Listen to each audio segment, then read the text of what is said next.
Test pilot Tuck Pendleton wants to make history. Supermarket clerk Jack Putter needs a vacation. Jack, you're late. That's not good. You know it's coupon day. Lieutenant Pendleton is about to be miniaturized, placed into this needle, and then injected into this rabbit. Rock and roll. But something went wrong. And Tuck's about to get a new destination. Inside Jack Putter.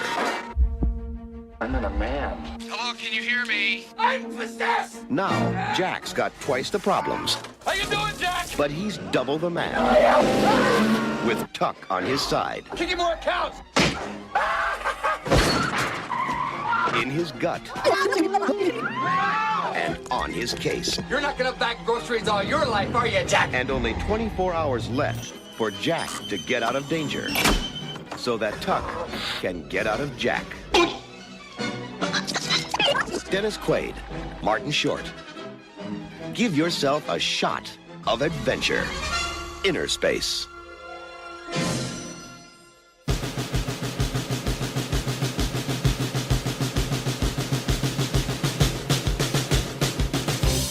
Let me tell you about a place somewhere up in New York way. Hello, everyone, and welcome back to A Theater Near You. My name is Kris Randazzo, and joined this evening, as always, by cocky fighter pilot Paul Giroux. Pew, pew, pew! And face-changing nerd Sean Doyle. I'm not a cowboy because I don't know how. This month's letter was I, and we landed on Paul's pick, Innerspace. Did this Quaid short classic leave an impression? Let's find out. But first, gentlemen, how the heck are you? I've been better and I've been worse. Yeah, that kind of sums up things over here. What's new and exciting in the world of Paul?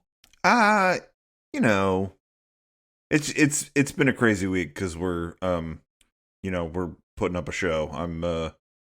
I start tech tomorrow, so like this was a good window to record this. And then Sherry's been sick a lot of the week. Not COVID, fortunately, but had a fever. So it's like, Rats. yeah, like the days are long and terrible, and then it's like I get home, and then it's like, oh, now I gotta do stuff around here. Yeah, I don't know. I gotta get through the next week, and then it'll be smooth sailing for a while. I guess in terms of like weird things, have either of you ever had people text you and be like, "We want to buy your house for cash"? Do you ever get those texts? No, definitely not.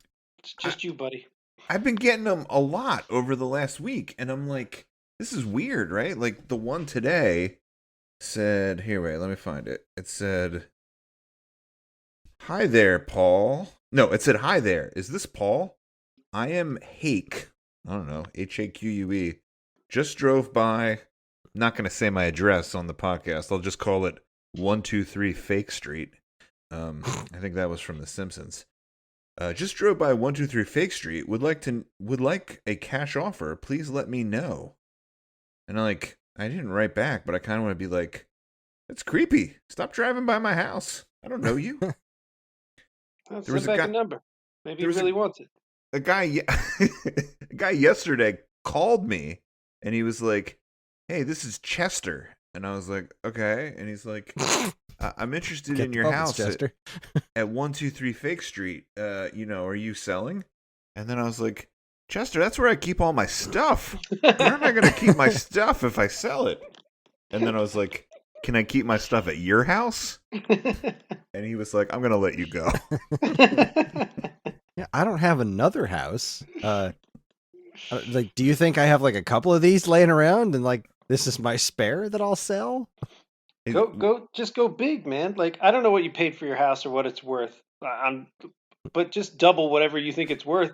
And if they're going to give you $800,000 cash, again, I don't know what your house is worth. You're in Philly. The prices are completely unchained to anything that exists over here in New Jersey. But if you have a $400,000 house, tell them $800,000. If they want to give it to you, great, take it, buy a different house. I'm also fairly sure that this is not a transaction you want to make over text message with a stranger. That's the only way I want to make it. That's how I buy all my houses. I want him to show up with a bag full of cash with a little money symbol on it. It's the only way I'm accepting payment. And payment in burlap sack. And then I would be like, thank you, I'll be out tomorrow, but I'm keeping a key in case I ever need to crash.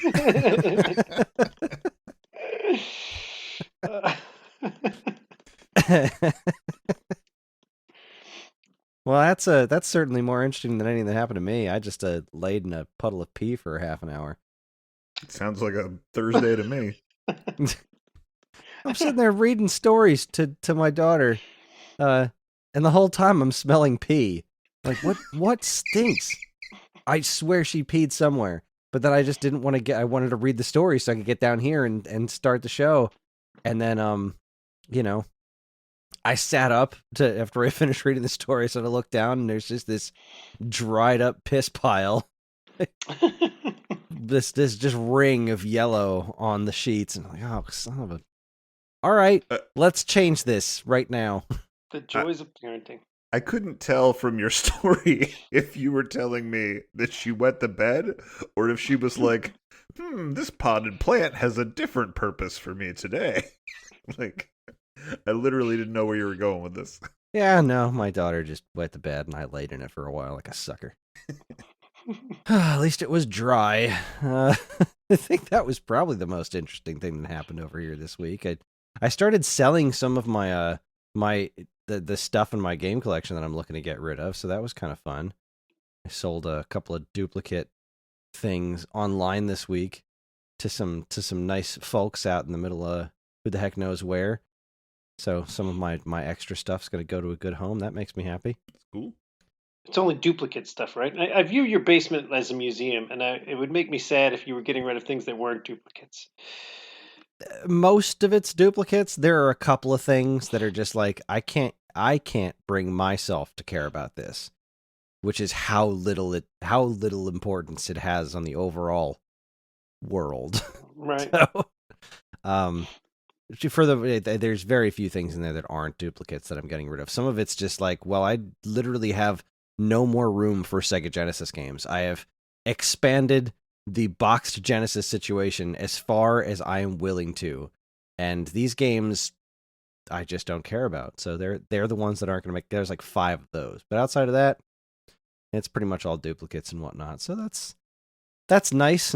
Made a couple $100 off of 2 Sega CD games and an empty box for a Saturn game. So I'm off to a good start. I think Stephen Wright said it the best when he said, "You can't have everything. Where would you put it?" Exactly. And I've tried. The answer is my little sister's attic. Fun note. I can start storing stuff in her attic because I'm running out of room in mine. Yeah, well, that's where my shit is. I had so much stuff in my parents' attic for so long. Like, and when I finally consolidated it all into my own house, then it was all like, it was in the garage, and then it was down in the basement, and then some of it was in this attic, and I had a storage unit for a number of years, and now it's like, all right, this is the space I have. Now I got to figure out how to make this work as best as I can for me, and keeping the stuff that I care about, and start to get rid of, like, today I finally threw out one of my old Guitar Hero guitars because it was the broken one. And it wasn't like just kind of broken, like the button stick. No, it's broken. But I held on to it because somebody gave it to me, and I was like, well, maybe you can fix it someday. And I thought, well, yeah, maybe I can fix it someday. But I don't need a third guitar for the PlayStation 2 Guitar Hero, because that's only 2-player, and I have 2 functioning guitars. I don't need to keep this broken one anymore. Or do you, Chris? Or do you? I'd probably drop that off there. I find broken video game stuff. I just drop it at your house. And a lot of that stuff I appreciate. Most of the stuff that comes my way, I absolutely appreciate. I love collecting orphans and stuff. And then it's just a matter of figuring out what's the best thing to do with them. Like my other friend, Ferg, he's getting rid of some of his old collection stuff, and he's sending me a handful of old VHS tapes of like promos and stuff, which I'm so excited about. Oh, there's a Yoshi's Island promo VHS I've been looking for ages. He's sending it my way. I'm so excited about it. Who knows what else? It's an old tips and tricks video cassette. Like, hey, here's how to win at old Nintendo games. Yes, I have a VCR over there hooked up to my old CRT. I will pop those suckers in and watch them all night long. I'm so excited about it. I have a CRT with a VCR that came from Sean's basement. I find that it's like you never, I don't know, you never feel like you need these things that are like collector's things until the one time you need it for a thing, and then you're like, why did I get rid of all those? Right? That's why I never get rid of anything. That's why I have so much crap. We're gonna have a new podcast about hoarding. Oh, We're all that'll be guilty. fun.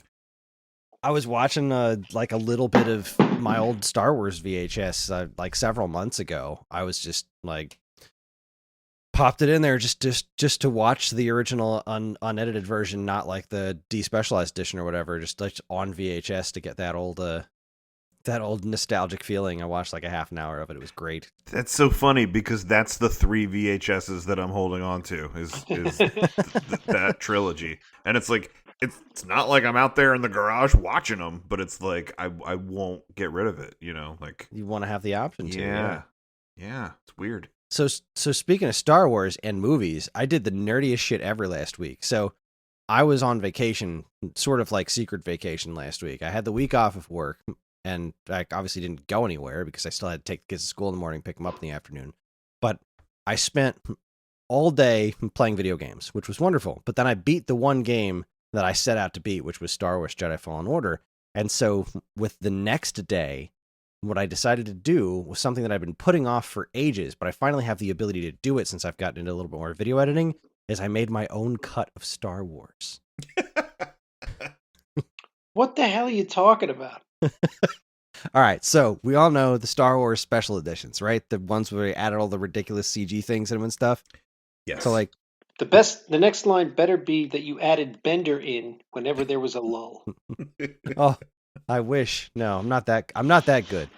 But there's also the Star Wars despecialized editions where people have gotten the original prints, like just movie reels, and they've restored them in 4K HD and all that stuff. That stuff's out there. So I had my friend Evan get me digital copies of the most current Star Wars Special Edition and the most current despecialized edition. And because I realized watching this movie with John a few years ago is that one thing about the special edition is it does tend to keep kids a little bit more interested because, the first Star Wars movie is a little dull from time to time. It's kind of talky. But if you every now and then throw a CG dewback walking around in the background, like, okay, keeps it a little bit more visually interesting. There are things in the special editions that I rather like. I will always love the original uncut editions, and they should be regularly available, but as a nerd, I like a lot of the stuff that they added for the special editions.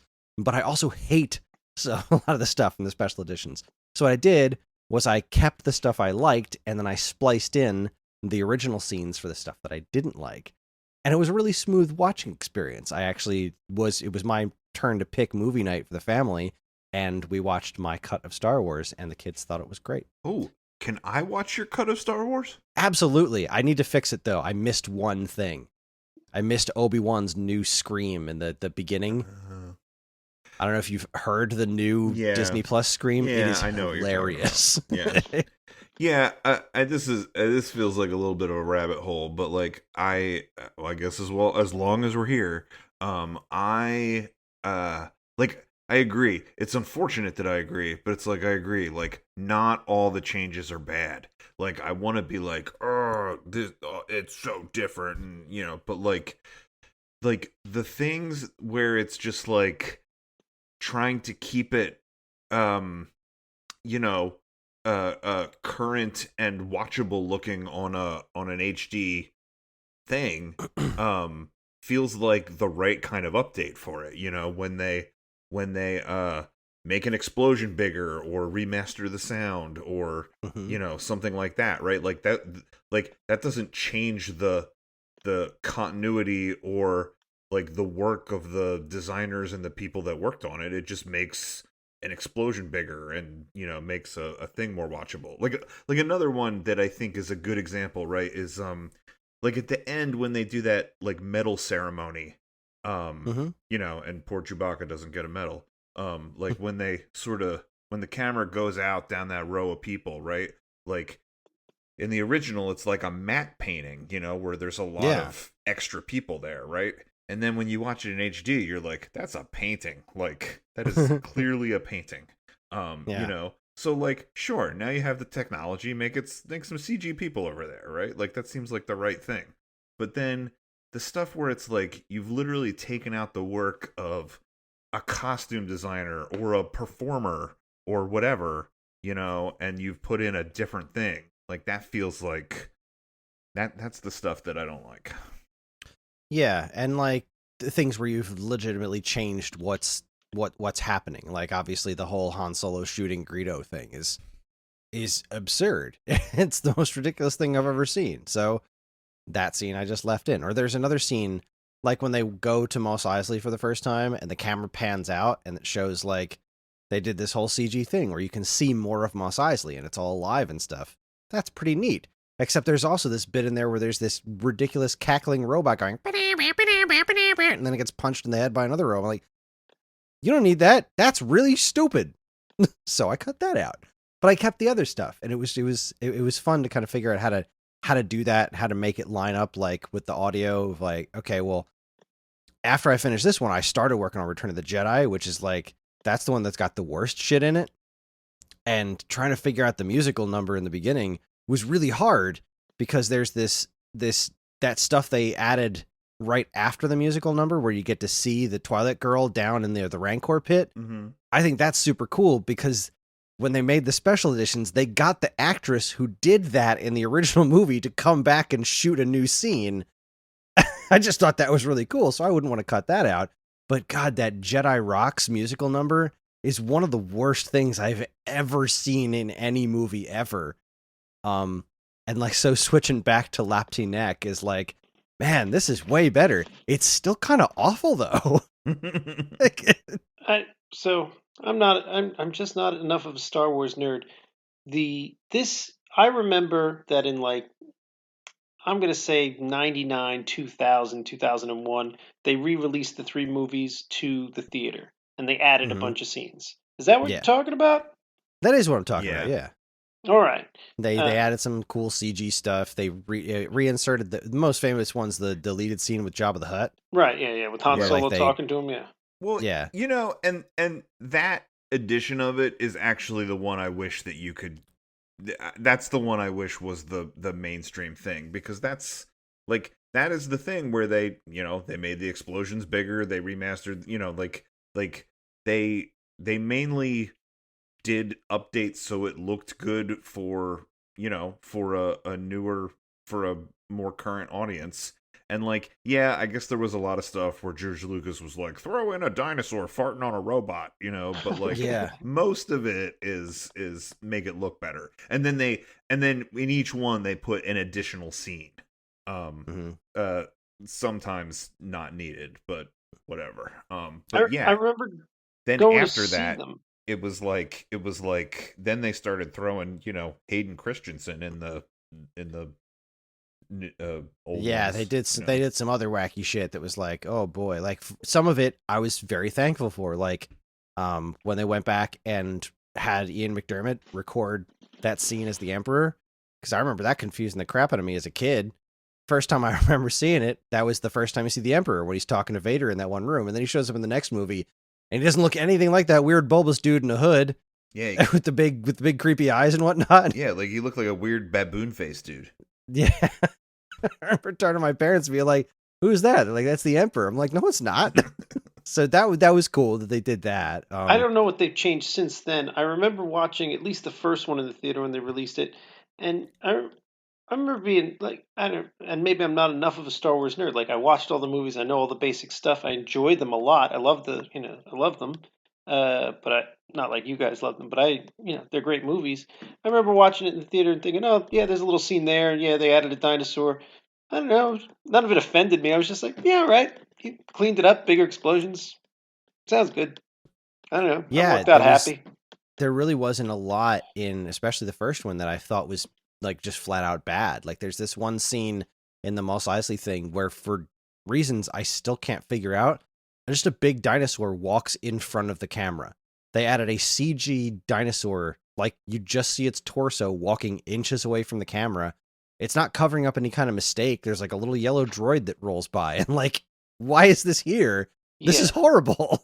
The whole thing, they changed it so Han Solo has to like dodge his head real quick to the side because Greedo shoots first because Han Solo's a good guy and he wouldn't shoot first. And like, that's just ridiculous. Man, do you want the whole episode to be about Star Wars? Because I could go on about that for a while. I mean, always. About how he's a smuggler and a pirate? Maybe he's not the he best starts guy? off as a bad guy. That's the point. Yeah, Whatever. It's called character development. It conceptually changes the story of Star Wars. Like that's my beef. So I with cut that right the hell out. The other one that always bothered me was like the deleted scene that they put back in with Jabba, and this like drove me nuts. Was like, and the one thing I can't really fix because they reused actual audio from that deleted scene in the previous scene where he's talking to Greedo. When he says, you know, even I get bored sometimes. Do you think I had a choice? That's literally clipped audio from that deleted scene slapped into the bar scene with Greedo. So that's always going to bug me, but I thought the whole conversation with Jabba was kind of amusing enough to begin with, and I wanted to see if I could keep it. But there was one thing that always bugged me, is when Han turns around and says, Jabba, you're a wonderful human being. Which, like, it worked in the original one, because the deleted scene, because he was played by a human, but it makes no sense. So, but I was able to successfully edit that line out by duplicating a shot of Chewbacca walking in a previous scene, and nobody in the house noticed it, not even Karen. So I was like, all right, I did it. I pulled it off. It looks different enough. I did it. Yeah, I will find a way to send you my my cut of Star Wars and see what you think. But I need to do it again because I need to put the original Obi-Wan creepy yell in it. And here's my request. So it sounds like you're on a path now. Sounds like now you've done the first one, you're going to do the second one and the third one, and you know when you have time, you're going to finish that stuff. After you get through that, I would, and I'm sure somebody's done this as the thing, so I'm probably not telling you something new, but I would like you to make a movie that is the prequel trilogy, but just all one movie. Like take those 3 shitty movies and turn them into one good movie. That does exist, as a matter of fact. I was going to say, there's got to be more. I'm not as hard on those on the prequel, I don't think, as other people, maybe. I don't know. There's parts I hate. But there was definitely lots of good stuff in there. Like, there was lots of great stuff in those first 3, the prequels. There was plenty of great scenes. There was a lot of crappy acting. There was terrible stuff going on that ruined the movies. But there was so many good bits that if you did pull out just the good bits, if the story still made any sense, you'd have a hell of a movie. Yeah, it's interesting. I'm trying to remember what the heck it's called, but was it the machete cut, I think? No, the machete cut is when you watch. You skip episode 1. Right, that's machete order. Yeah, no, I'm thinking of something else. Somebody has done a prequel edit that's right here. All 3 movies down to 1. So it's 2 hours and 29 minutes. So somebody has done it. I would be interested to see it. I've never watched it. Sounds like just the right length. Yeah, it could be interesting. I still have like major problems with the prequel trilogy just on an intrinsic level. Like I think that telling who Darth Vader is in the prequel trilogy just it takes away from that moment in Empire.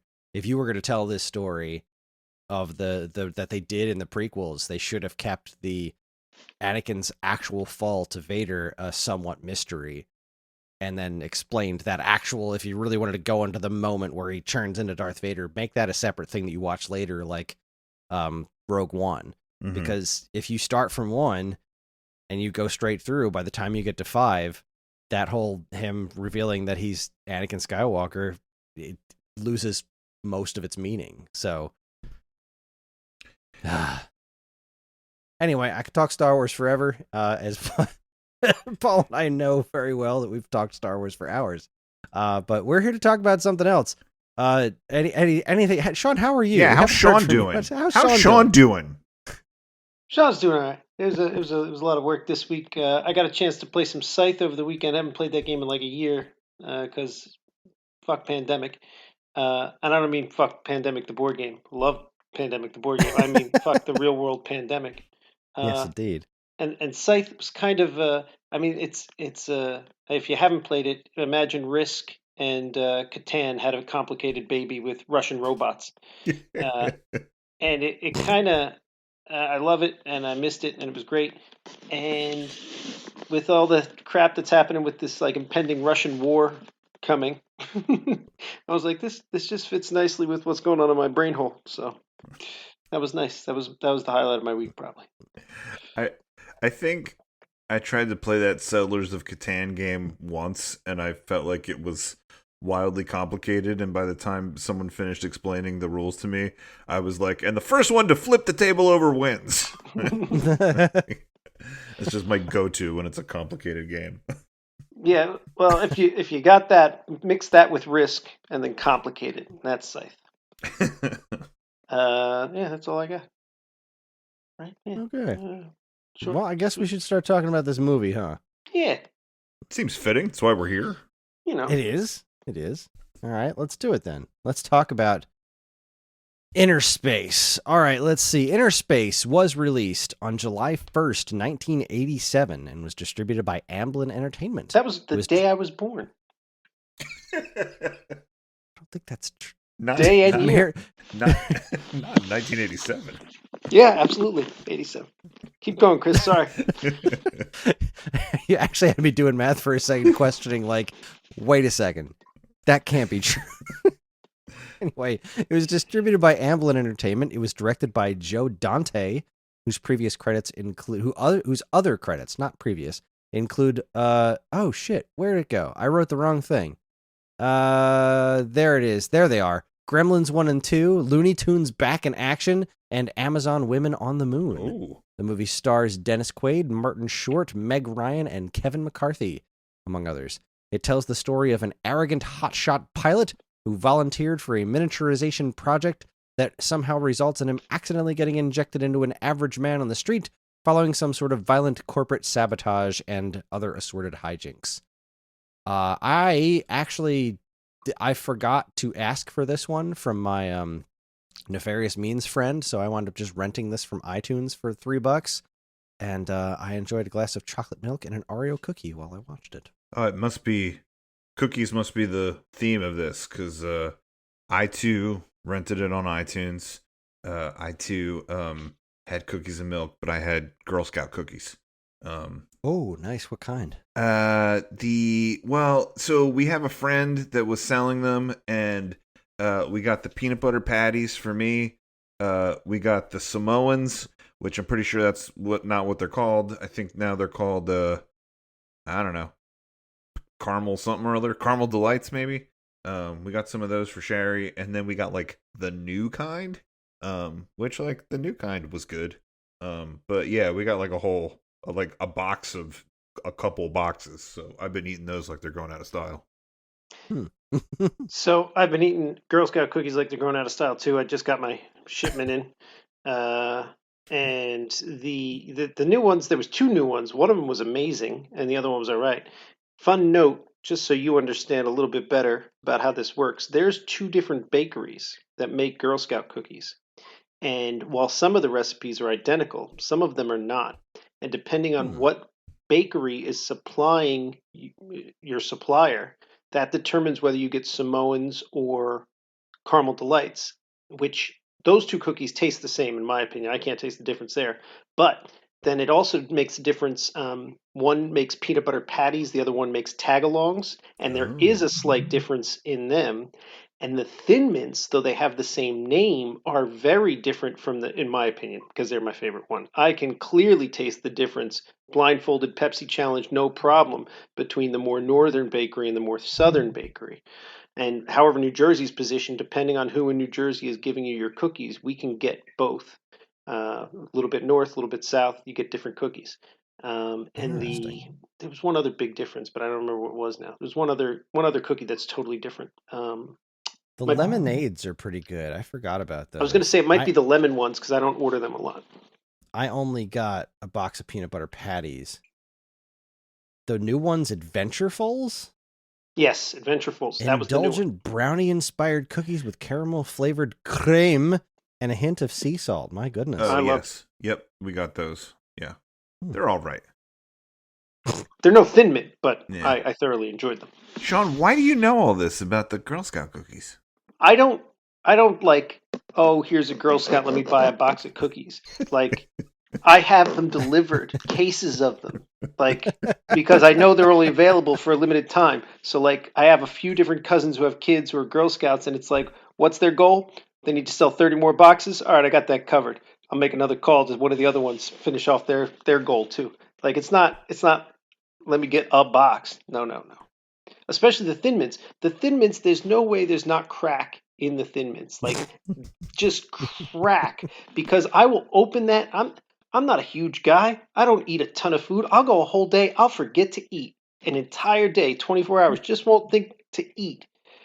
I crack one of those Thin Mint wrap. They come in the 2 long sleeves. I open up the first one. I just open it a little bit. Take out a cookie. I'm sitting in front of the TV and I eat it and I put my hand in an empty box. I'm like, what the hell just happened? Both sleeves gone. Don't even know what I did. I will unconsciously eat the whole thing. That is a cookie that cannot be beat. And while I did eat some of them during my Innerspace watching, I tried to find a themed snack to go along with it, and I couldn't find anything that had space or inner or nothing. Nothing worked. So I ate some mini baby carrots because I was like, well, they're miniature, and the movie starts out with a rabbit. So I sat here and ate some healthy carrots, and then we had an open box. At that point, we were in the middle of a box of tagalongs, so I went with the tagalongs. Eat your carrots to balance it out. Yeah. You got to get the vegetables in there. Yeah. It does sort of feel like you went on a crusade, though. Like, it feels like you had a couple boxes, and then you ate one cookie, and then you ate one from another box, and you went, wait a minute, this is different from this. I gotta do some research. The northern Thin Mints aren't quite as full of crack. Like, they're still very good, and I will eat a whole box, but I know I'm eating a whole box. Whereas the southern Thin Mints, it's a just serious goes right issue. by. Yeah, it is a problem. Wow. Well, that is information I did not previously have. So thank you. Samesies. Your daughter's not in Girl Scouts, is she, Kris? Get you on this list. Nah, she's not there yet. She's she's only 5. All right, good. I'm always looking for future talent. My cousin's kid's Sean going to over age here out soon. grooming my daughter. I mean, we tried Scouts with John, and I think it was just the troop that we were in was just so incredibly disorganized. It was kind of a mess. So we kind of opted the heck out of that. But I have no doubt that Ellie will want to do the whole being a Girl Scout selling cookies situation. That sounds right up her alley. So I'll let you know when the day comes. I should be the first call. So, alrighty. Kris, you're the only one of us that hadn't seen this movie before, right? That is correct. Although I don't think Karen had seen it either. She watched it with me as well. Yeah, no, I had not seen it, right? You guys both saw. Obviously, you've seen it, Paul. But... I watched with Jacqueline, and Jacqueline hadn't seen it. I've seen it dozens. When I was a kid, I watched this at least 20 or 30 times, if not more. Well, wow. I feel like I have some stuff to say correlating to when I was a kid. But I'm kind of interested in the perspective of somebody who hadn't seen it, who was watching it for the first time.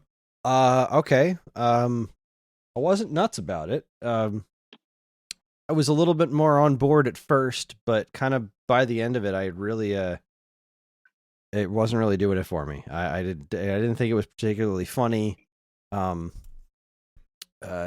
Dennis Quaid's character was not likable at all. I don't know. This one just didn't really fit for me. Like, it just didn't seem like a very interesting movie. Like, yeah, I don't know. I didn't hate it, but I certainly didn't love it. I'm trying to bring my notes up here. Dennis Quaid was ripped. That I didn't see coming. I've never seen him like quite so jacked before, but like he was a tasty looking dude in his youth. That was no getting around that. Everyone is smoking everywhere. Well, that's the 80s. That's that is indeed the 80s. On the plane they were smoking. It was like every possible opportunity to shove a cigarette in someone's mouth. They were like, let's fucking smoke, light them up. It was everywhere. I miss malls. Just seeing a lively 80s mall was really pulled at the old heartstrings there. I miss malls so very much. What kind of horror show of like toy store mascots was roaming that mall? Oh yeah. I miss that shit too. You would never see that. Like that, I go to the Hamilton Mall for my comic books like once every other month, and like holy cow, it's just so sad and desolate because most physical retail is, but like just looking back on a time where you had to go somewhere and be surrounded by a ton of people to go shop for physical things, it just really warmed my heart. It made me so happy to see. I loved malls. Well, I wrote down the thing too about the animal mascots in the mall. And I guess I'll sort of use this to segue into my connection with this movie from childhood. I'm pretty sure I watched this movie before I was really old enough that I should have been watching it. I can't tell you when I watched it and how many times I watched it. I'm sure I have seen it at least once as an adult since this last viewing. But I think as a kid that, like, I bet you my mom rented it. I say my mom because my dad doesn't watch movies. I think my mom probably rented it and was like, "Oh, this looks like it'll be appropriate." Like they shrink Dennis Quaid and put him in Martin Short. Like that seems like a funny thing for the whole family. But I think there was just like so much sort of like hellish nightmare-scape imagery in this.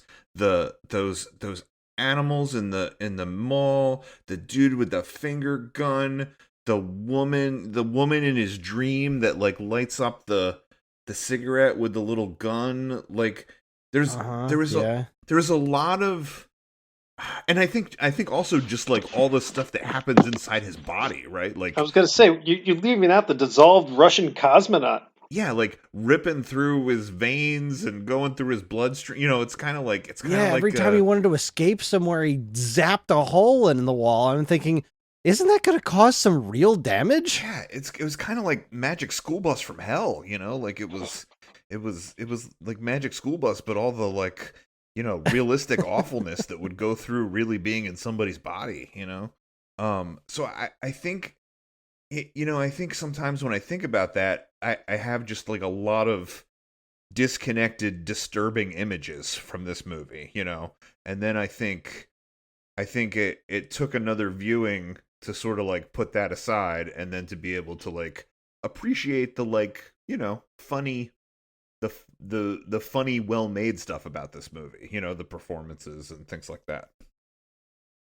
Yeah, I will say I didn't necessarily hate the acting per se. I hate's a strong word. I don't think I really hated much of anything about the movie. Just like I didn't like the relationship between Randy. Did I keep saying Randy Quaid, Dennis Quaid, and Meg Ryan, and like especially at the end, movie. Where that would be a very different movie. Like, I mean, their relationship was gross. And then, like, she's pregnant, and what? She's pregnant, and then they get married and live happily ever after, even though this guy's like a complete shit. Oh, okay. Well, okay, hang on. I didn't think he was a complete shit. I didn't think their relationship was gross, but I did make some notes about sort of about the relationship triangle between the three of them, and I think I was left with some questions after this watching. Like there's some stuff that kind of misses the mark, I think, when I dissect it. Well, Go on. Oh, yeah, sure.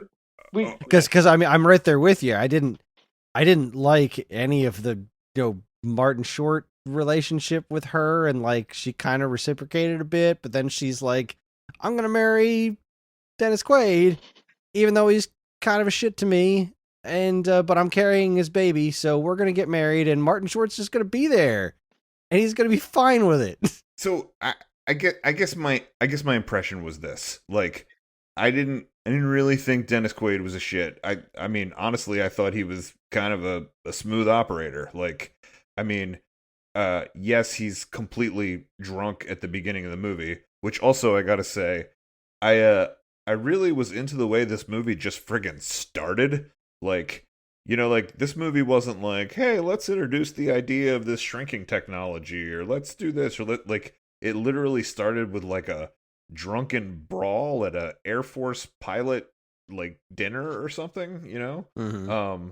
So I thought that was an interesting window into all the characters and sort of sort of who these people are and how they operate. But then I thought it showed some sort of interesting things about Dennis Quaid and Meg Ryan's relationship, and it's like just how, I guess, just how smooth he is, that like she, she sort of melts at the, like, all he's got to do is play that Sam Cooke song, and she just like she knows that she should make a change, but like she's literally that drawn to him. And like I thought their relationship had some interesting dynamics, and then I thought Martin Short was so good at being, this neurotic hypochondriac guy. But then when Dennis Quaid is in there, when he's in the pod, piloting inside Martin Short, right? Like, at first I made this note where I was like, is this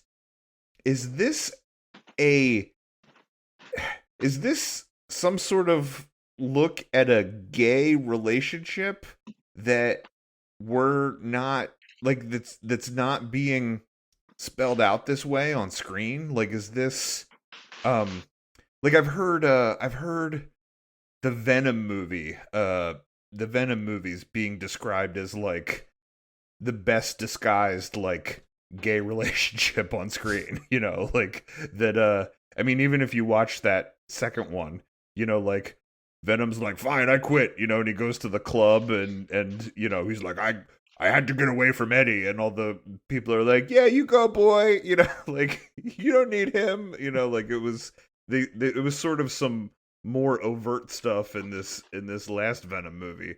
So when the fact that it's literally two people sharing a body, two people sharing a life, right? That I was like, is this a thing that they're trying to say? Like, at one point, Dennis Quaid even's like, he's like, I'm in a man, and I was like, is this the gag? And then I was like, no, I don't think it is.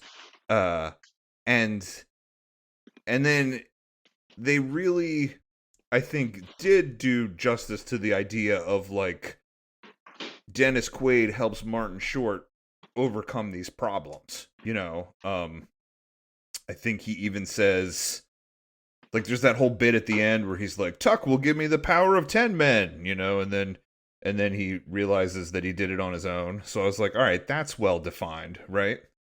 But then this whole thing where Martin Short is checking out Meg Ryan, and then Dennis Quaid comments because he can see that he's checking out Meg Ryan because he's in there, and then where it's like she is kissing him, but she's clearly attracted to Tuck.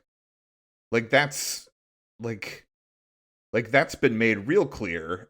And then you're kind of like, well, why is this relationship being fostered between the two of them? I just feel like there was some connection that was missed that I didn't get. Like it, I think it wanted to make a real clear connection between the three of them, and I think it missed the mark. I guess I see what you mean. By the end of the movie, it seemed like it wanted me to feel like there was a real connection between the three of them. But I didn't quite feel like it accomplished that. I just thought it was everything about her relationship with Tuck just struck me as super toxic. Like, yeah, she's really drawn to the guy, but like he knows that and uses it to his advantage to get what he wants. And he doesn't really take her into consideration. It's just he's just kind of being a shit. Like, okay, I am me, and this is my life, and I am Tuck. I know I'm a beefcake. I know you'd hit it, and I'm going to use that to my advantage, and anytime that I want. And she's clearly wanted to get away from him because of his drinking and all that other stuff. And then, he plays that song or whatever, and that's the end of it for her. And it just didn't strike me as a healthy relationship. I didn't want them to get together at the end. I almost wanted her to. I felt like I almost wanted to want her to get together with Martin Short, but I also didn't exactly buy them either. Yeah.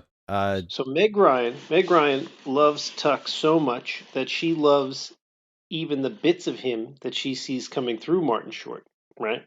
Yeah. It's like Bender said. You love him so much, you love anybody that's pretending to sort of be him. So there's that, maybe. I don't know. I'm going to work with the movie here a little bit.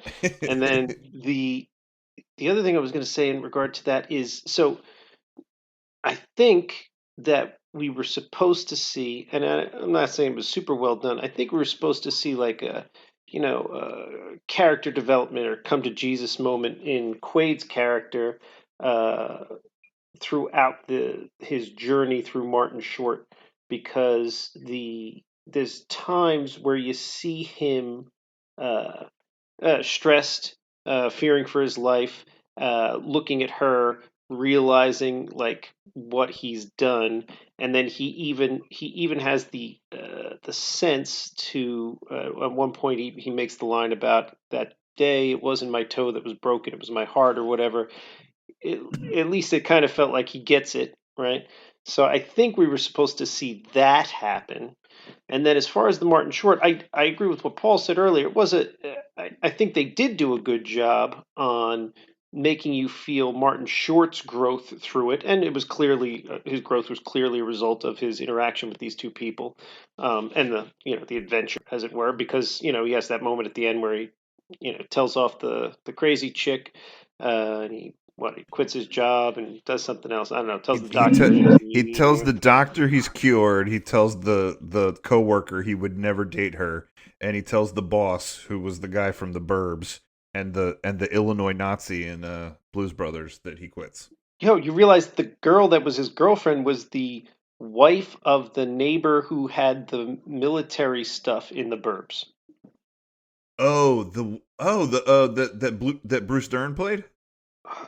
He was mad that the guy's dog was pooping on his lawn, and he was very military. I don't know the guy's name. Yes. Yeah. Right. His wife is the girl that was, sort of with Martin Short, I guess. I don't know how we find that situation.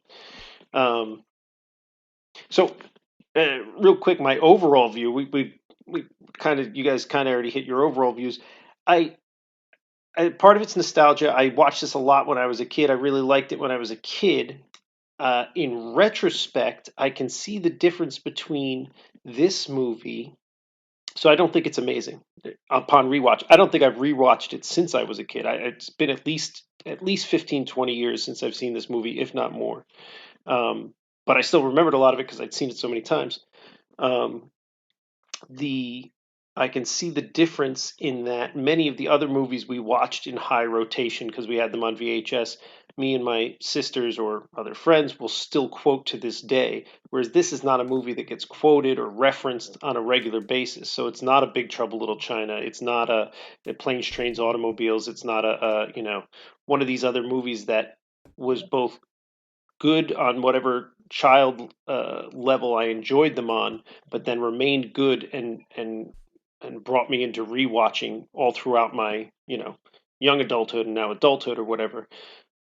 So it's definitely not one of those classic movies on the level of many of. I like too many movies, but it's not one of them. I didn't think it was terrible, and I did enjoy it as a child. And I was trying to think, why did I enjoy it as a child so much? And it was Martin Short.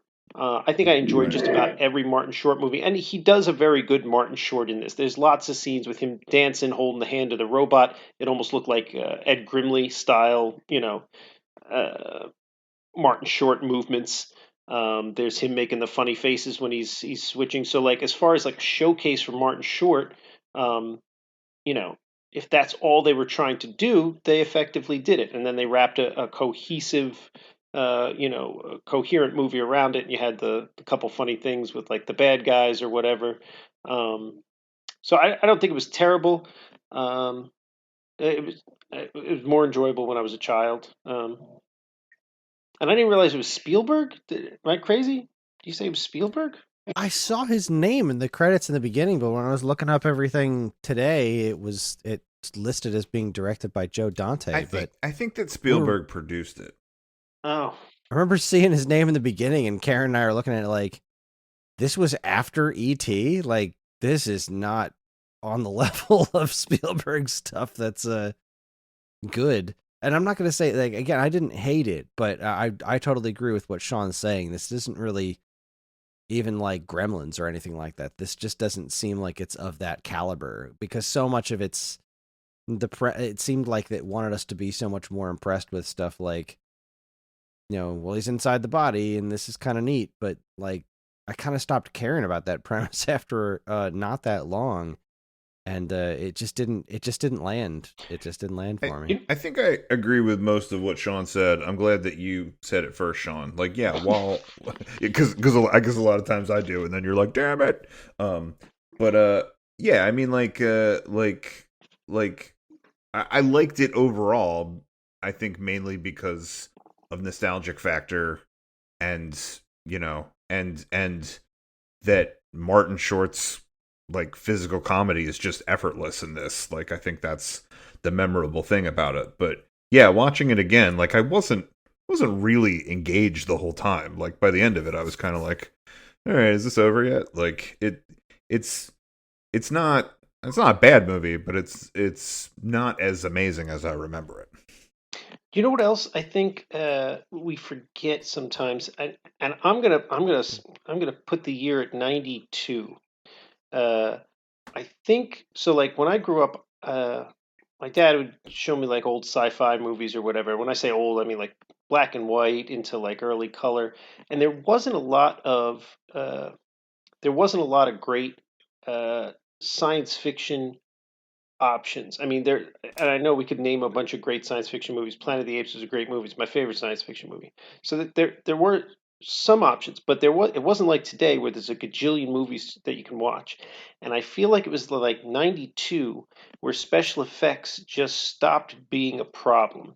And it turned into just like, I say 92 because I'm thinking Terminator 2, and then I think 93 was Jurassic Park. So I feel like it was right around there. You go before that, and like special effects science fiction movies were problematic or fewer and farther between, where there was like, I don't know, this probably not only gave me that Martin Short when I was very young that I enjoyed, but then like when I was like 9 or 10 watching it for the 30th time, it was also like a science fiction movie where like I got to see something, these people getting shrunk down and put in there, and I probably did enjoy that on an adventure science fiction level. And it did look, I mean, I know the movie didn't feel like Spielberg quality, but I don't think the effects were bad. Like it looked like he was Yeah, no, the floating effects around. were not bad. Right, and so for 87, I was probably fascinated with that too. In retrospect, again, 87, 88, 89.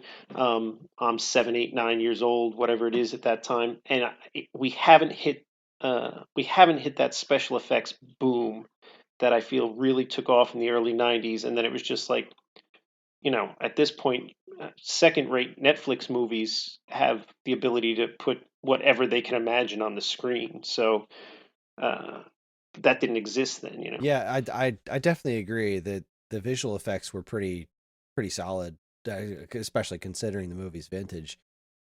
All the way around, that wasn't really a bothersome to me. It was just more, kind of how I felt watching the movie. I do agree that Martin Short was great.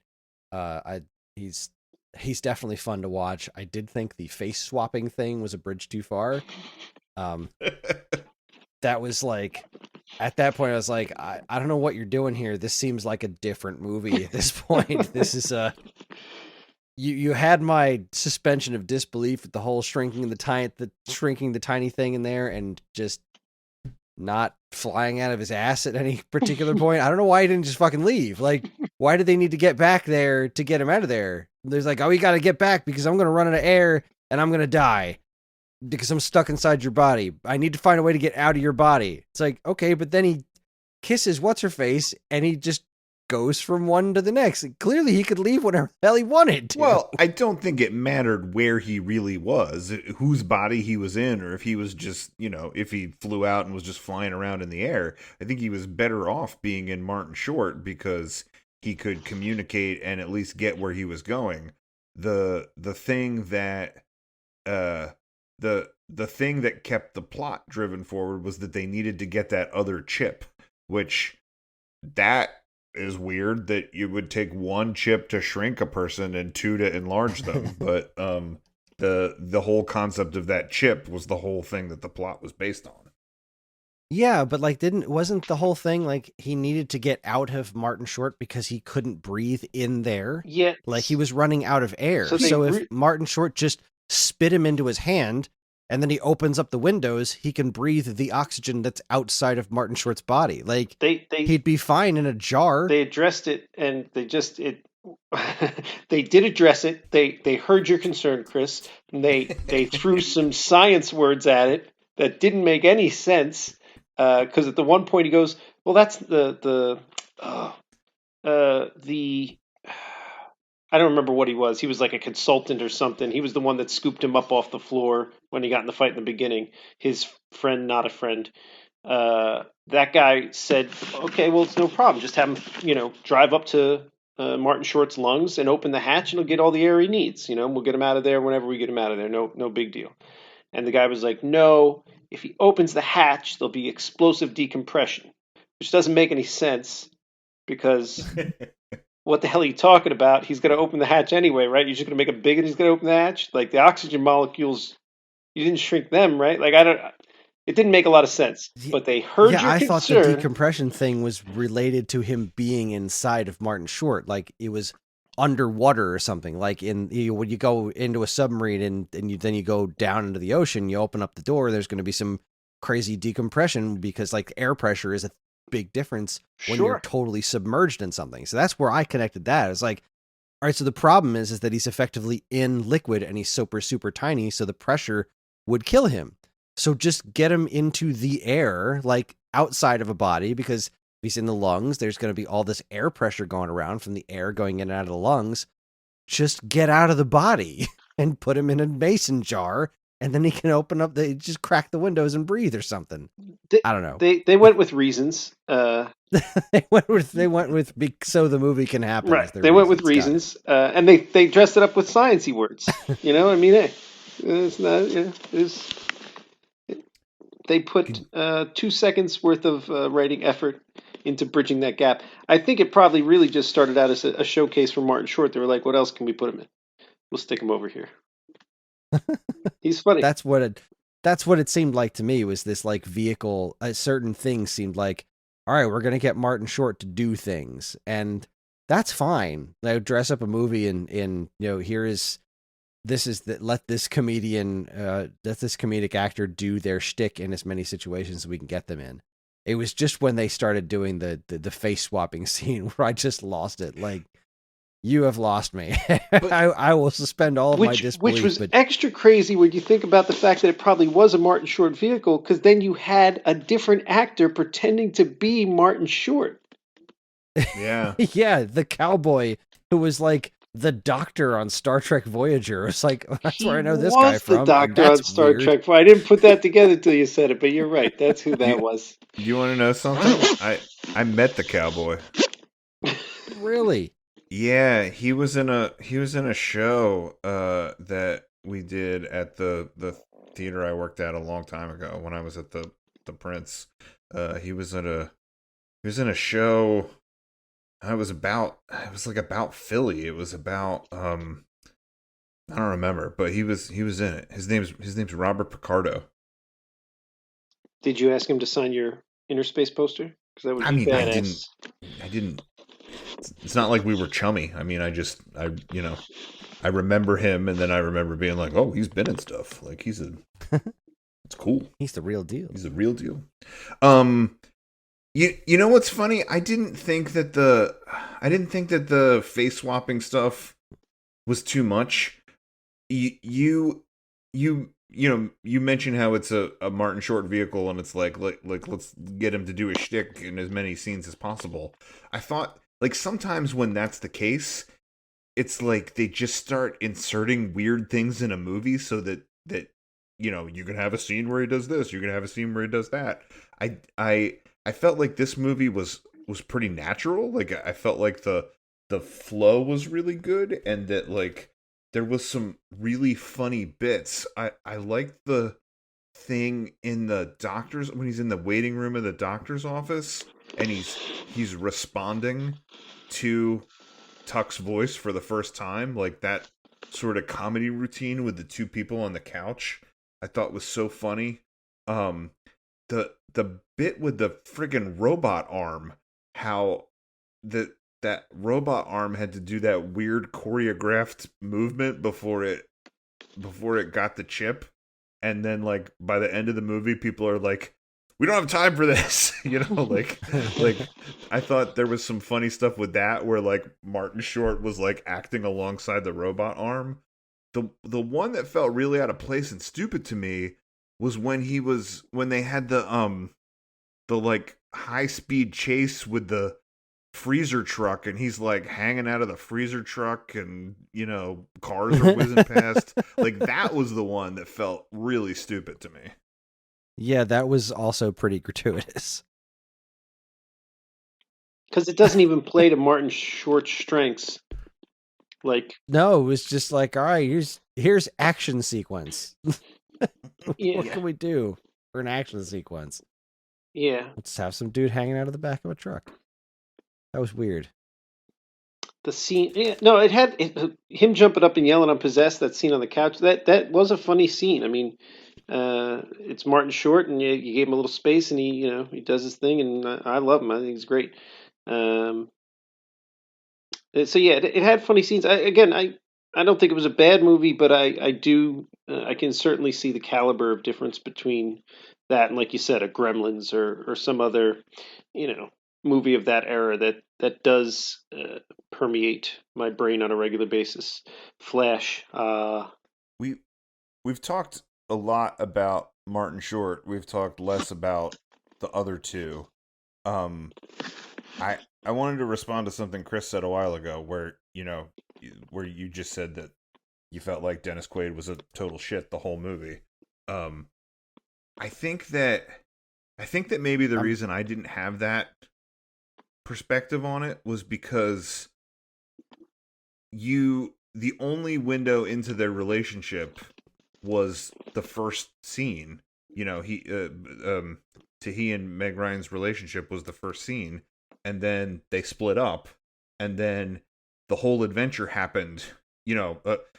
Like, I guess a lot of the crux of the adventure, for his character, other than surviving, is winning her back, right? So, like, you're seeing all of their interactions after the fact. So I guess the fact that their time together, we only saw that one scene, and you're seeing him, like, on his worst day, that I guess I didn't have that perspective that he was so awful. And you know what? He was a dick in that first scene, but he wasn't a dick to her, per se. I mean, she ended up having to take him home because he was being a drunk ass, but, I don't know. I was under the impression that this was just the way he was. Like, the way that the other, military guys acted toward him. It's like, oh, he's just this cocky asshole. He's a really good looking dude and he knows it. And so he thinks he can get away with whatever the hell he wants. And so he acts like an ass all the time. And then the way she acted towards him made it seem like, at least the way I read it, was like, no, this is just who this guy is. He's 80s beefcake dude who can get away with anything because he's good looking. And she loves him because she's so attracted to him. But he doesn't, every reason that he wanted to get back to her always just came off to me as selfish. And then like all of a sudden, oh, she's pregnant. I'm ready to be a dad. Like this guy was never dad material. He didn't want to settle down. He was like, yeah, baby, I'm just who I am. and you just got to deal with me and all of my shit because you want me. And that's just the way it read to me, because they didn't really give much else in there to kind of convince me of otherwise. And that's fine. It didn't need to be a focus of the movie. It just, he rubbed me the wrong way as a character. And I didn't really, by the time he was like trying to get back to her in the end, it felt so self-serving. It wasn't like, it just seemed like I need to get back to her because she'll tolerate me and she'll give me what I want. Not like.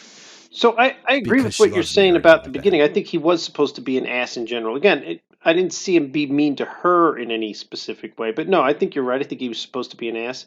And I think they just kind of rushed over or didn't do a good job teasing out the couple like character development moments he had in the pod, right? Like you kind of saw him. They could have pieced them together a little bit better. They could have spoon-fed them to us a little bit more, or linked them together a little more clearly. But I think they gave us a couple moments in the pod where you were supposed to see his character develop or change into a more, I don't know, caring or. Because in the beginning, even, I mean, not that he's ever nice to Martin Short, but he was more of an ass to him in the beginning. And then by the end, I don't know, there's some sort of degree of camaraderie, at least. And then again, with her, you can kind of see his reactions to her change. And I don't know. Again, I don't think you're wrong. I think he was an ass, but a cut one. So, I mean, yeah, exactly. Line them up, ladies. I'm not. I say all this, and I also have to preface all the things that I've said is that he can still get it. I mean, he comes. I'm not kicking him out of bed. I'm just saying he seems like an ass. I get where Meg Ryan's coming from, but it's not necessarily the healthiest. And then we're focused on him. What about Meg Ryan? What was going on in her career right around now that this was the movie she made? It seems like a weird move. I'm going to say that this was probably right after Joe versus the Volcano. And you got to think these two movies near each other, she was turning around to her manager and being like, you're fired. Like, what is happening? What am I even doing over here?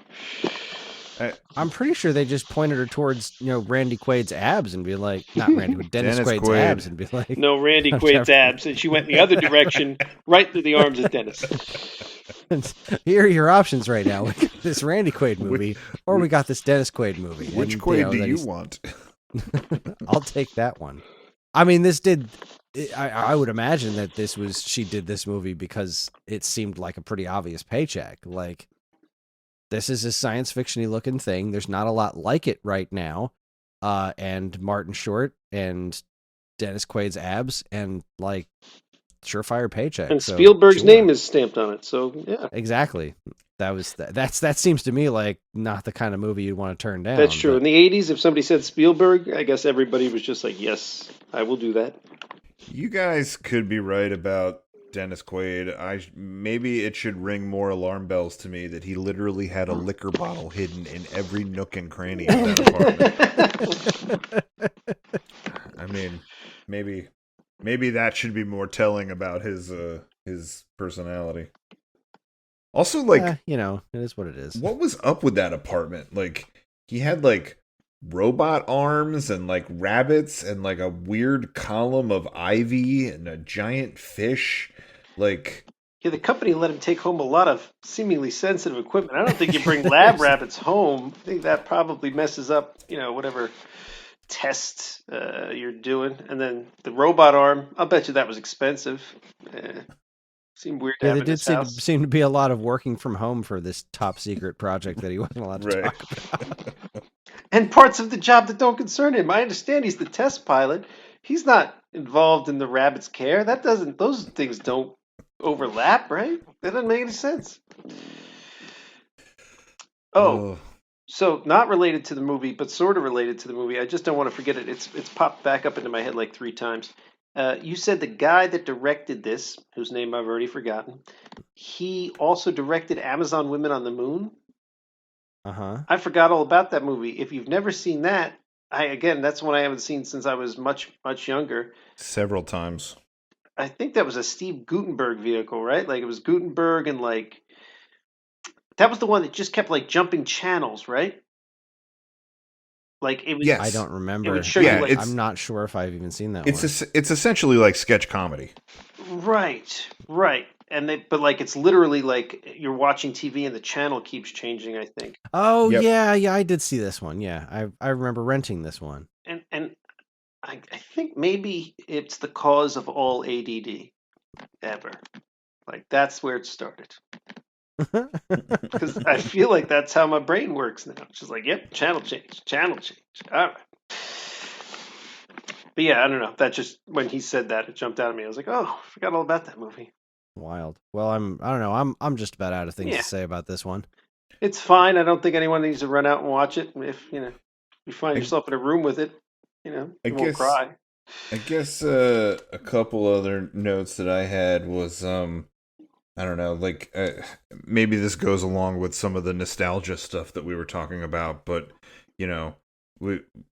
we were sort of instantly transported back to all this 80s stuff, the mall and things like that, and I was struck by how the science stuff in this movie all looks like things that people would have in their garage, like I don't know. We've now started depicting science stuff different in like more modern movies, but where like you look at like Back to the Future and like this, it's all weird gauges and dials and like keyboards that come out from weird places and stuff. I don't know, like that aesthetic kind of drew me in. I thought that was fun. Yeah. It's funny you said that the shrink ray the bad guys had actually operated on a garage door. Like it was a big garage door that closed over top of whoever they were shrinking. Like a sideways garage. Like they took a garage door, they laid it down sideways to make that set. Hmm. I know. It was kind of funny too how they reduced the people to like half the size. Like I don't know, like I guess maybe that was. Oh God, I forgot all about that part. That was weird. Yeah, like I guess that was a little bit of the disturbing imagery I'm remembering from these nightmarish scenes from my childhood. But See, like, and that gave way to a great comedy scene because the two half-size people attacking Martin Short and what's her name in the car was a great scene. That was hysterical. yeah, Or horrifying. I mean, it's your perspective, I guess, but that I felt like did play into Martin Short. The tiny little hands coming over, covering his eyes, him freaking out at the wheel. Like it was like, yeah, that's what you do for him. yeah. No, I mean, I thought it was weird, but like, I think I was also entertained by it. Oh, I did think it was weird that their hired thug. 2 things I thought weird about him. One, I feel like he shot the guy in the mall, and then went to the car and had to change hands, which indicated to me that he only has 1 bullet in each hand because he takes his hand off of the car and then puts a new hand on. And I'm like, so one and done? You get 1 bullet? This is how high tech we are? And then the other weird thing is their hired assassin thug guy is also their test pilot. Like, that seemed like a weird, what was that job description? Like, because Quaid wasn't assassinating people in Russia for us or, like being covert down in South America. No, he's a test pilot because that's, a whole job in and of itself that you have to learn a bunch of stuff for, right? But these bad guys, they were just like, you're good at killing people. Hop in this crazy device over here and fly it around inside this guy's body. I'm sure you're good at that too, right? Well, the guy with the detachable arm or detachable hand, which I guess let's just call him the henchman, right? Because like he served all those henchman purposes. He was the driver. He went, he was the assassin. He then was the one who piloted the thing. So like I guess they're an evil organization and he's their henchman. I guess one of his jobs is also like servicing the boss, because I don't know if you saw that scene where he switched out his hand to a sex toy. Yeah, it seemed real unnecessary. Like there was no laugh there. It was just some questions that didn't need to be answered or asked, but they made me ask them, and then I probably unfamily friendly the movie just a little bit more. I that was one of those things where I was like, did I just see that?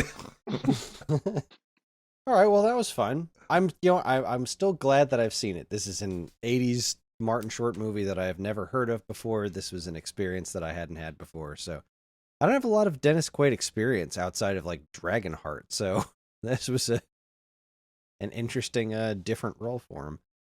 At least from my perspective. So thanks for bringing this one to my attention. I think it was a wise choice. I do what I can. All right. I do what I can. Well, I guess it's time for us to do our voting, right? God. All right. Yes. Are you okay? Yeah. Gotta find my phone. It's the whole thing. All right. All right. So let's say what our picks are. So Sean, why don't you go first? So I narrowed it down to 2, and I feel like we've talked about both these movies. Here's my problem with picking movies for this thing. Oh, I feel like... Wait, hang on. Uh-huh. Can I say something before you go, Sean? Go ahead. Are we voting on a movie, or are we saying that it has to be Jaws, or are we just telling Kris he needs to watch Jaws before next time and give us a report because he is an adult man and should have seen Jaws? So, all right, well, that we're good. And I hate you, Paul, and I feel like I don't need to be on the podcast anymore. So, I mean, I think we can still vote on movies and just say, just like last time we did our report on Geely, I think maybe like Kris needs to do a report on Jaws, and we could do a quick play-by-play. And then I think he also needs to tell us which one of the three of us is Roy Scheider, which one is Robert Shaw, and which one is Richard Dreyfuss. Oh, God. I'm pretty sure I'm the hot chick who gets eaten. Pretty sure. I was about to say, my problem with picking movies for this thing to put forward is that I can never remember which ones everyone said they've seen and haven't seen. And I know I've been offended on several occasions, like, why the hell hasn't this person seen this movie? So I narrowed it down to 2 movies, one of which was Jaws, because in the back of my head I was like, I think one of them said they didn't see Jaws. And then I was like, that can't be right. And I didn't want to say Jaws if it's something we've all seen 100 times, because that's, I don't know, unnecessary. But if Kris hasn't seen Jaws, I'm going with Jaws. Because, for God's sakes, you're a grown-ass man. Well, what was your other pick? Jason X, but then I couldn't remember if we had said we saw it or not. Oh, Jason X. Oh, man. I kind of remember Kris saying he's never really watched any horror movies, which also makes me think, well, he should watch Jason X, because not only is it a horror movie, it's fucking I've seen awesome. the sleeping bag scene. Well, that scene's awesome, but the whole movie's awesome. I mean, he just wanted his machete back. Come on, it's a great line. That's enticing too. I would love to do a crappy play-by-play on that movie. Ooh, I don't know. Kris has to watch Jaws. It's not acceptable. Kris has to watch Jaws. I think we must insist. We can't have a movie podcast with someone who hasn't seen Jaws. It's stupid. Yes, you're an adult man with a movie podcast. Watch Jaws. Well, clearly Jaws was my pick because I have never seen Jaws, and I figured we have to. Do you want to?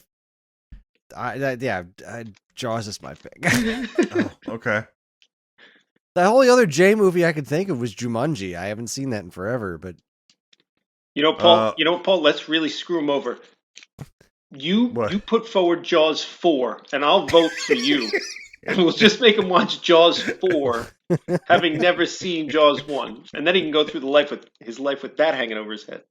Yeah. Oh yeah. There's no other ones. There's just the Revenge. My pick.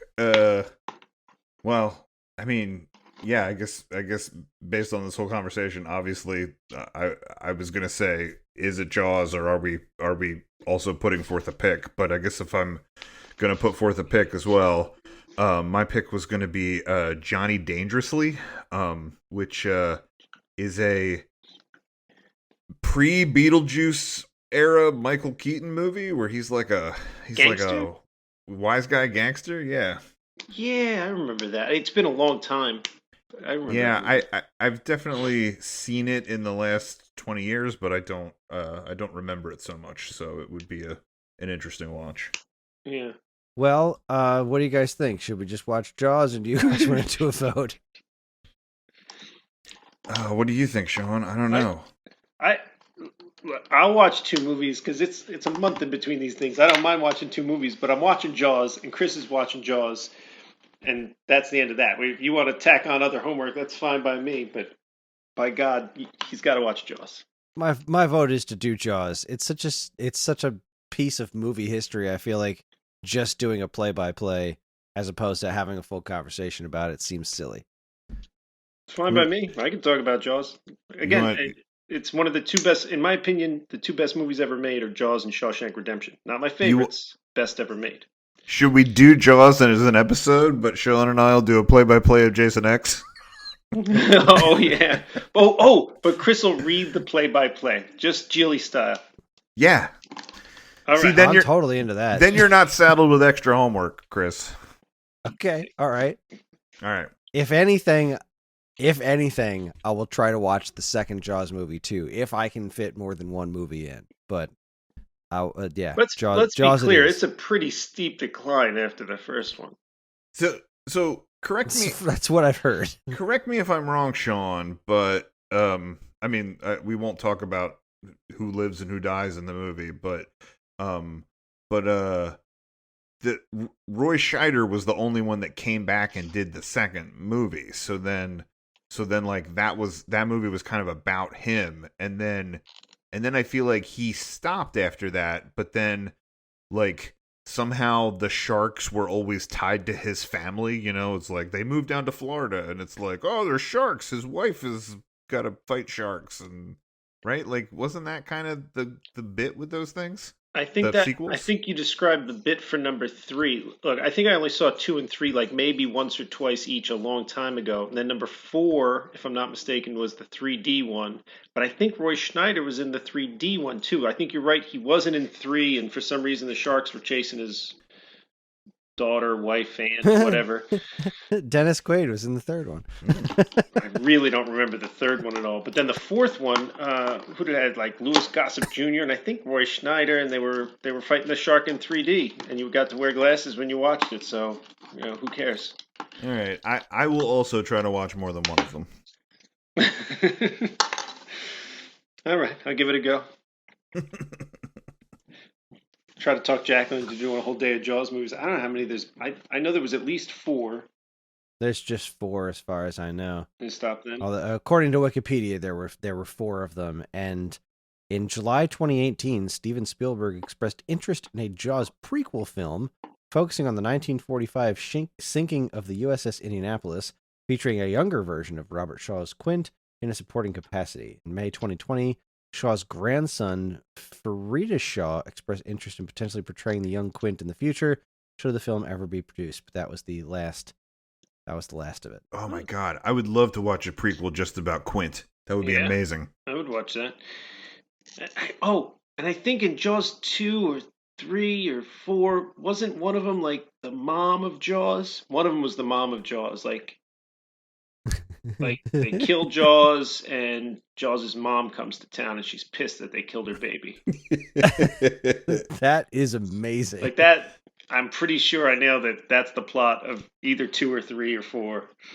Oh, it's 2 or 3 because I think 4. Don't they like Jurassic Park the shark? I think they like bring Jaws back from the dead and give him like super genetic shark parts because they thought it was a good idea for their underwater sea lab. You're making these movies sound amazing. Yeah. I'm pretty sure that's all accurate. I'm looking on IMDb. I have seen part 4, which is called Jaws the Revenge. That one it's you know, Roy Scheider, Chief Brody's wife is the main character, and I think it's like they've tried to escape, you know, they've tried to leave and set up somewhere else to forget about the shark, and the shark finds them there. I definitely watched the movie at my grandparents' house when I was a kid. Like my grandparents were, you know, watching TV late, and they were like, "Oh, he can watch it with us," and then they were like, "Oh, this was a mistake." I'm an This is a-hole because fascinating. obviously Jaws 3 was the 3D one that I'm talking about because Jaws 3D. And Yeah, then Jaws 3D, 4. but apparently Jaws 4 retconned it. Mm. According to Wikipedia, the fourth film, Jaws the Revenge, sees the storyline returning to Amity Island, but ignores all plot elements introduced in Jaws 3D. They couldn't keep it together for 4 movies. Come on, guys. I don't know. Fascinating. Yeah, Alright. so it looks like Jaws 3D is the odd one out. That's probably the awful, the most awful, I would bet. Well, I will watch as many Jaws movies as I can. I will watch at least the first one and see if there's any way for me to find time to watch at least another one. But that's what we'll do. Fair enough. All Me and right, Paul are gonna cool. watch Jaws and Jason, and maybe some more Yeah. Jaws. All right. I'm excited about this. I love this. I love this plan. Don't have to twist my arm to watch movies. Oh boy. All right, so I'm finally going to see Jaws. Good for me. Good for America. All right. That's it. That's your homework, everybody. Watch Jaws, and then we will talk about it next time. And leave us your thoughts and feelings on Jaws, so that we can hear about them all 6 listeners that we have. And when 6 Chris could be 5 by now. Who when knows? Chris hates Jaws, we kick him off the podcast, right? Like, it's just, we vote him off the island. Welcome to A Theater Near You, starring Sean and Paul. I'm here to record it. I'm not allowed to talk. Oh boy. All right, A Theater Near You is a part of the Geekade Podcast Network, and if you'd like to get in touch with us to share your comments, movie suggestions, or whatever, you can send us an email at mail@geekade.com. We can also be found on most social media outlets and the official Geekade Discord server, as well as can be found on our, all that information can be found in our show notes. Thanks for listening, everybody, and we'll see you next time in A Theater Near You.